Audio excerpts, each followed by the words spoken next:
നാരായണ നാരായണ രാധാ ഗോവിന്ദ.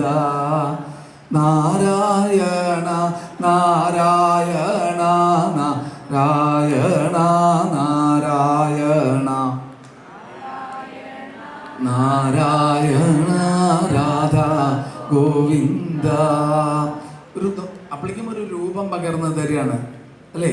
ശംഖചക്രംഗദ താമരപ്പൂവ്, ശംഖചക്രഗദ പദ്മധാരിണി ഗുരുരൂപിണി ഗുരുവായൂപുരേശായ വാസുദേവായ തേ നമഃ.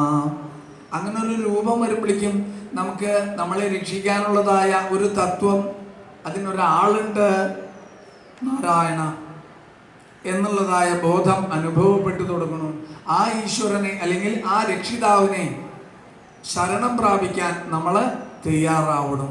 ആ ഭഗവാൻ ആനയെ നിഗ്രഹിച്ച് മുതലയെ നിഗ്രഹിച്ച് ആനയെ രക്ഷിക്കണു. വെറുതെ രക്ഷിക്കുക മാത്രമല്ല, ഭഗവത് സ്വരൂപത്തെ തന്നെ പകർന്നു കൊടുത്തു എന്നാണ്.